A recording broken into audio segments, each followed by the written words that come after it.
السلام عليكم ورحمة الله، كي دايرين؟ لاباس عليكم؟ مرحبا بكم في قناة شيوات سورية. واليوم ان شاء الله غادي نشارك معكم الكبده مشرمله، كتجي زوينه ولذيذه ومرافقه مرافقه بالشلاضه ديال المطيشه والبصله والخيار والبطاطا المشرمله. بقاو معايا باش تشوفوا كيفاش وجدت الغدا ديالي الصحي. على بركة الله، ما تمشيو فين. هنا عندي الكبده ديال الدجاج، نص كيلو ديال الكبده. انا ما غاديش نسلقها في الماء طايب، غادي غير نعصر عليها الحامض وشويه د الملحه وشي فصوصه ديال الثومه، نقطعهم غير هكا عشوائيا، وندير عليهم واحد الكاس ديال الماء ونخليها منقعه في هذاك الماء والحامض والملحه والثومه. خليها تقريبا واحد 10 دقائق هكاك بين ما نوجد العناصر الاخرين باش غادي نصايب الكبده ديالي مشامله. حيت الا سلقناها ما غاديش، كنظن انا ما غاديش يبقاو فيها الفوائد، وحنا بغينا الفوائد ديالها اللي فيها بالاخص الناس اللي عندهم لانيمي. هاد الكبده ديال الدجاج على ما كنسمع قال لك مزيانه. صافي كنزيد شويه ديال الملحه وغادي ندير واحد الكاس الحامض عفوا الكاس الماء ونغطي نخليها مرقده في هذاك الحامض والماء والثومه تقريبا واحد 10 دقائق حتى لربع ساعه باش تحيد لينا ديك الزفوره اللي في الكبده ديال الدجاج. من بعد عاد نرجعو. هنا الكبده ديالي بعد ما خليتها دازت واحد 10 دقائق ولا ربع ساعه. دابا كنشللها من داك الماء ديال اللي كنت مرقداها فيه، وكنديرها في واحد الصفايه بحال هكا باش تسقطر. كنحيد الا كانوا فيها هكا شي هذوك العروقه وداكشي كنحيدهم.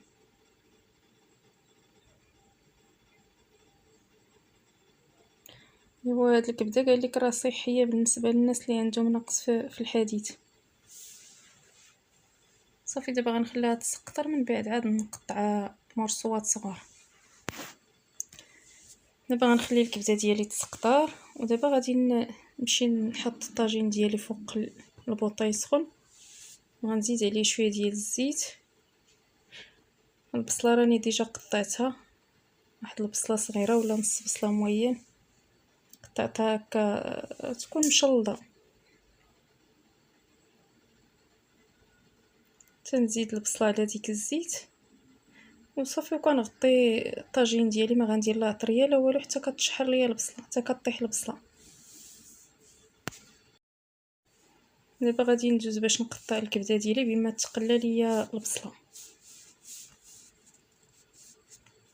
الكبده ديالي كنقطع بحال هكا مرصوات، ما يكونوش صغار ما يكونوش كبار باش تبقى باينه. الا قطعنا صغر من هكا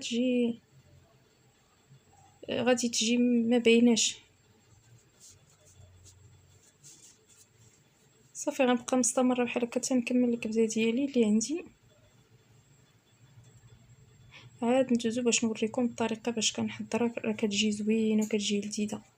نجربوها باش تردوا عليا الخبر.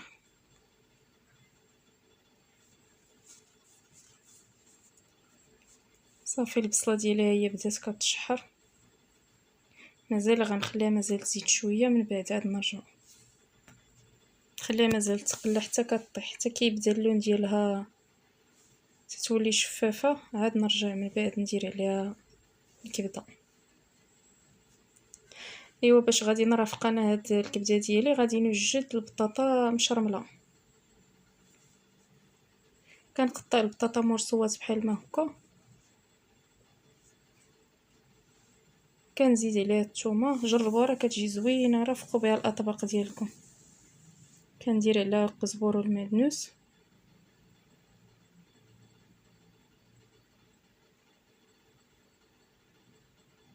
كندير الثومه والقزبر والمعدنوس. كتشتو البطاطا كنقطع بحال هكا، ما كبيره ما صغيره. غادي ندير عليها شويه ديال الكمون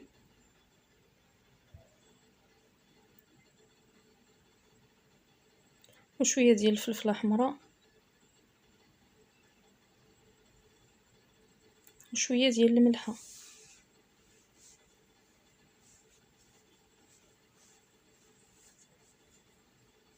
الملحه راه كتبقى على حسب الذوق، حيت غادي نديرو مازال الحامض مصير والزيتون والزيت العود. كتبقى الزيت انا غندير غير زيت عاديه، ولكن هي كتصرع زيت الزيتون.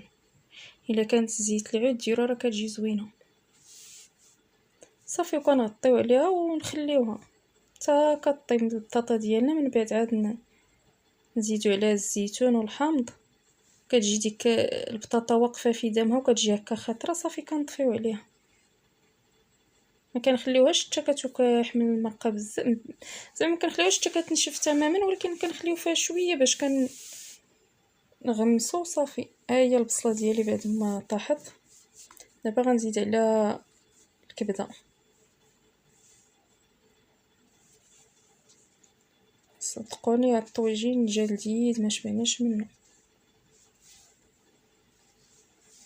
ما فيها بس مره بنادم يغير وصافي وصحيه نيت كي قلت لكم اصحاب الناس اللي عندهم فقر الدم. هنايا غندير الثومه، واحد 4 الفصوص ديال الثومه.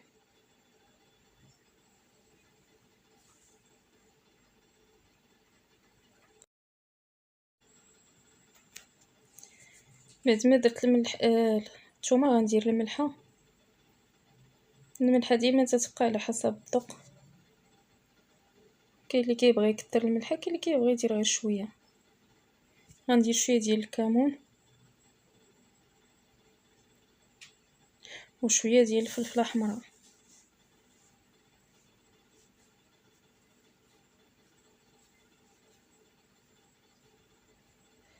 صافي الزيت راه ديجا درناه تقلات فيها البصله، وغنزيد واحد المعلقه ديال القزبر يابس، حتى هو راه كيجي زوين وصحي.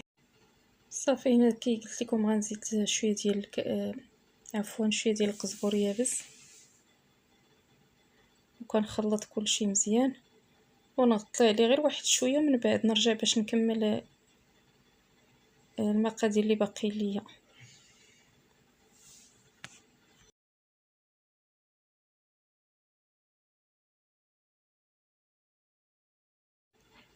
هنا البنات عندي نص حامضه مصيره، غنقطعها بحال هكا طريفات صغار.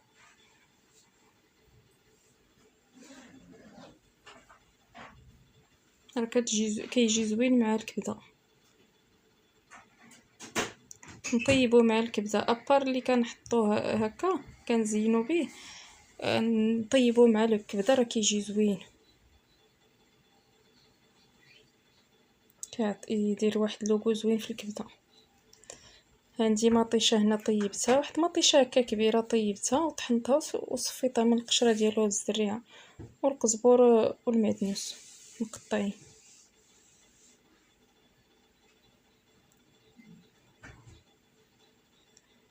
دابا هو الطاجين ديالنا بدا كيتقلى، بحال غير بدات ديك الكبده جمعت راسها شويه. دابا غنزيد عليها هذاك الحامض والقزبر والمعدنوس. القزبر والمعدنوس كندير واحد 2 معالق عامرين ديال القزبر والمعدنوس كبار، وديك مطيشه. صافي كنعاودو نخلطو كلشي مزيان ونخليوه نغطيوه ونخليه حتى يطيب. صافي اصلا الكبده ما كتاخذش منا الطياب، ما كتاخذش الوقت بزاف، غير بين ما كيندمجو دوك العناصر صافي نطفيو عليه. هنا غنرافق الكبده ديالي، رافقتها بالبطاطا مشرمله وبالشلاضه ديال مطيشه والبصله والخيار، حتى هي راه كتجي زوينه. انا كنديرها بعوض كندير البزار كندير الزعتر، جربوها وردوا عليا الخبر، راه كتجي زوينه. صافي الشلاضه ديالي هي قطعتها بحال هكا رقيقه، غنزيد عليها مازال واحد البصله، تقريبا واحد نص بصله موين هكا.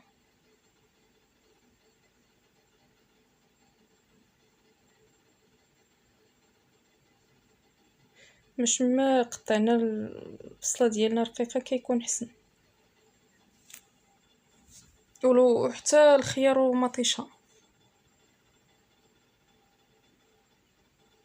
وصدقوني هداك الزعتر كيعطي واحد المذاق زوين. جربوا ردوا عليا الخبر.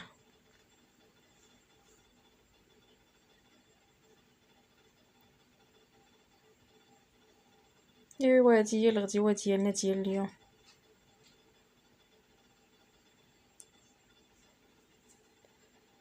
نشوف الطاجين ديالي فين وصل.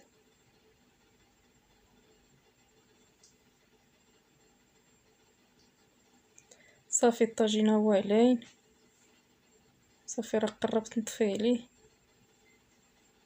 واخا تشوفوا هكا المرقه كاينه في الطاجين، راه غير فوا كطفي عليه سبحان الله العظيم الكبده كتشرب داك المرق ما تيبقاش.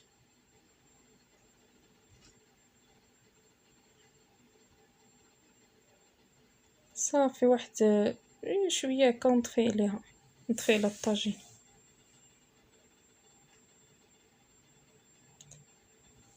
صافي تنزينوه بالحامض هكا مصير. وديك البطاطا اللي درت هكا طيب هي طابت، دابا غنزيد عليها زويتينات حمرين وشويه ديال الحمر. صافي حتى هي غادي نطفي عليها باش نقدموا الغدا ديالنا في الصحه والراحه. الشلاضه ديالي غندير لها كي قلت لكم الزعتر والملحه والخل والزيت. هادشي اللي غندير لها وراه كتجي زوينه. الزعتر بحال حيت كاين الزعتر عندنا الزعتر ديال البلاد وكاين الزعتر الاخر، داك اللي عنده الوراق كبار اللي متوفر عندنا كنديروه.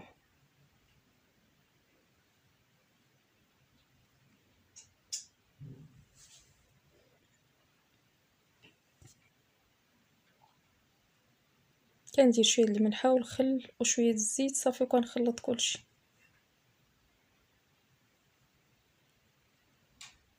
كنتمنى تجربوا هاد الطريقه باش وجدت الشلاضه والكبده والبطاطا ديالي مشرمله، وردوا عليا الخبر. كنتمنى الفيديو ديالي يكون عجبكم. ما تنساونيش في لايك وفي شي تعليق زوين كما العاده، واللي مازال ما اشتركش في القناه يشترك ويفعل الجرس باش يوصلكم الجديد ديالي ان شاء الله. هذا هو الغدا ديالي، بطاطا مشرمله والشلاضه ديال الخص ديال الخيار ومطيشه والبصله والزعتر والطويجين ها هو كيشهي. يلا نتلاقاو في فيديو الجاي ان شاء الله بحول الله.